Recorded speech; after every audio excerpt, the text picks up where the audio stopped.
Kita ke Bang Jazilul, kalau sama Golkar sudah ketemu ini titiknya, titik koalisi untuk mengawinkan satu sama lain. Tapi kalau dengan Demokrat, apakah masih ada yang mengganjal, Bang Jazilul?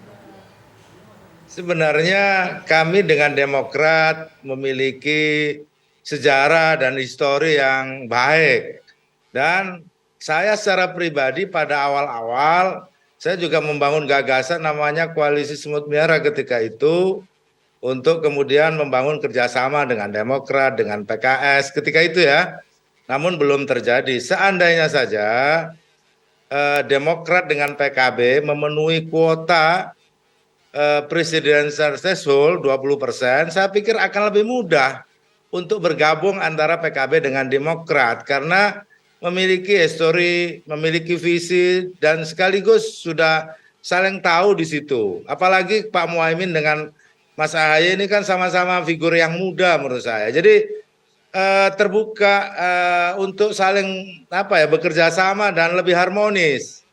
Namun memang fakta politik tidak semudah itu karena barier 20% presidential threshold itu membuat PKB harus berkomunikasi dengan banyak partai dan juga harus membangun kerjasama politik dengan partai yang memenuhi ambang batas.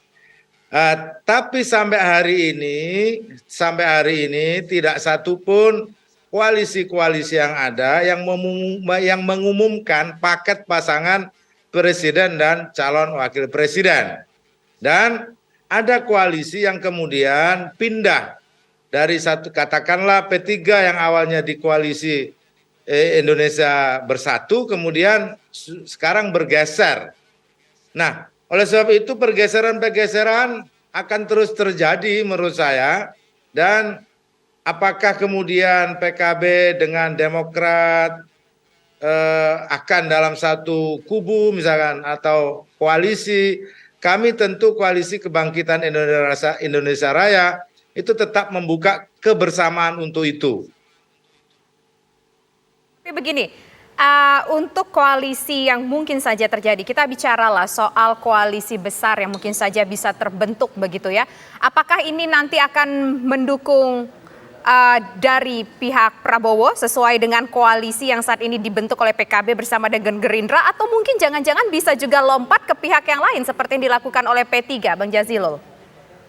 Ya, koalisi besar itu baru bersifat gagasan ya.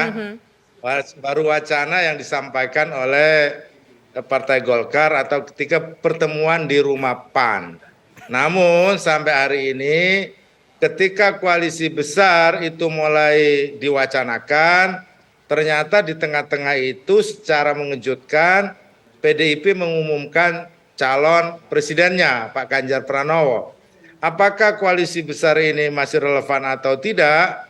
Bagi PKB atau saya secara pribadi agak rumit untuk membangun koalisi besar secara cepat melihat fakta yang ada. Akan lebih baik gagasan koalisi besar itu diwujudkan pada visi kebersamaan. Maksud saya mungkin saja partai-partai koalisi itu terbangun, namun visinya tetap sama, ingin membesarkan Indonesia, ingin memajukan Indonesia.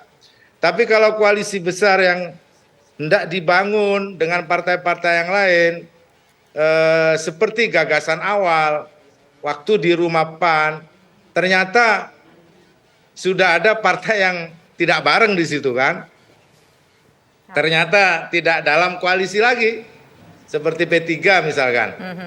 Saya pikir kita harus menghormati apapun gagasan yang ada. Bagi PKB intinya bahwa pemilu 2024 berlangsung secara jurdil dan ditemukan calon pemimpin yang betul-betul diharapkan. Baik Bang Jazilul. Betul-betul akan merubah keadaan ke arah yang lebih baik.